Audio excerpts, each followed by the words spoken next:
ನಮಸ್ಕಾರ, ನನ್ನ ಹೆಸರು ಮನೋಜ್ ಕೆಪಿ. ನನ್ನ ಸ್ನೇಹಿತನಾದ ವೆಂಕಟೇಶ್ ಜಿ, ಮತ್ತೊಬ್ಬ ಸ್ನೇಹಿತನಾದ ಮಾಲ್ತೇಶ್ ಕೆಪಿ.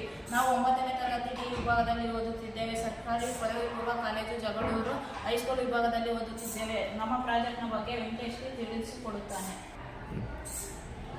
ಈ ಪ್ರಾಜೆಕ್ಟ್ನ ಹೆಸರು ಬಂದು ಸ್ಮಾರ್ಟ್ ಸ್ಕೂಲ್ಗೆ. ರಸ್ತೆ ಬದಿಯಲ್ಲಿರುವಂತಹ ಶಾಲೆಗಳಲ್ಲಿ ಮಕ್ಕಳು ಗಂಟೆ ಹೊಡೆದಾಗ ಮನೆಗೆ ಹೋಗಲು ಬೇಗ ಬೇಗ ಬರುತ್ತಾರೆ. ಅದರಿಂದ ಮಕ್ಕಳ ಅಪಘಾತಕ್ಕೆ ಒಳಗಾಗುತ್ತಾರೆ. ಅದಕ್ಕೆ ನಾವು ಈ ಸ್ಮಾರ್ಟ್ ಸ್ಕೂಲ್ ಗೇಟ್ಗಳನ್ನು ಮಾಡಿದ್ದೇವೆ. ಒಂದು ಶಾಲೆಯ ಬದಿಯಲ್ಲಿ, ಇನ್ನೊಂದು ಶಾಲೆಯ ಮುಂಭಾಗ ಬದಿಯಲ್ಲಿ. ಇದಕ್ಕೆ ಬಳಸಿದ ಉಪಕರಣಗಳನ್ನು ನನ್ನ ಸ್ನೇಹಿತ ಮಾಲ್ತೇಶ್ ಅವರು ಹೇಳುತ್ತಾನೆ. ಇದಕ್ಕೆ ಬಳಸಿದ ಉಪಕರಣಗಳು ಆರ್ಡಿನೋ ಅಲ್ಟ್ರಾಸಾನಿಕ್ ಸೆನ್ಸರ್ ಮತ್ತು ಪವರ್ ಬ್ಯಾಂಕ್, 2 ಕನೆಕ್ಟರ್ಗಳು, ಸರ್ವೋ ಮೋಟರ್ ಅನ್ನು ಬಳಸಿ ಸ್ಮಾರ್ಟ್ ಸ್ಕೂಲ್ ಗೇಟ್ ಅನ್ನು ತಯಾರಿಸಿದ್ದೇವೆ. ಇದನ್ನು ಇದು ಹೇಗೆ ವರ್ಕ್ ಮಾಡ್ತಕ್ಕಂತ ನನ್ನ ಸ್ನೇಹಿತ ವೆಂಕಟೇಶ್ ತಿಳಿಸಿಕೊಡ್ತಾರೆ.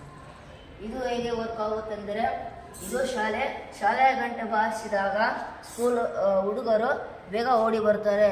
ಅವಾಗ ವಾಹನಗಳು ಬಂದು ಡಿಕ್ಕಿ ಹೊಡೆದು ಜೀವಕ್ಕೆ ಅಪಾಯ ಆಗುತ್ತದೆ. ಅದಕ್ಕೆ ನಾವು ಈ ಸ್ಕೂಲ್ ಗೇಟ್ ಮಾಡಿದ್ದೇವೆ.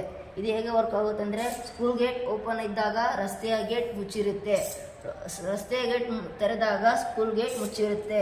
ಇದರಿಂದ ಯಾವುದೇ ಅಪಘಾತಗಳು ಮತ್ತು ಮಕ್ಕಳ ಜೀವಕ್ಕೆ ಅಪಾಯವಾಗುವುದಿಲ್ಲ. ಇದರಿಂದ ಈ ಅನುಕೂಲಗಳನ್ನು ನನ್ನ ಸ್ನೇಹಿತನಾದ ಮಾಲ್ತೇಶ್ ಹೇಳ್ತಾನೆ.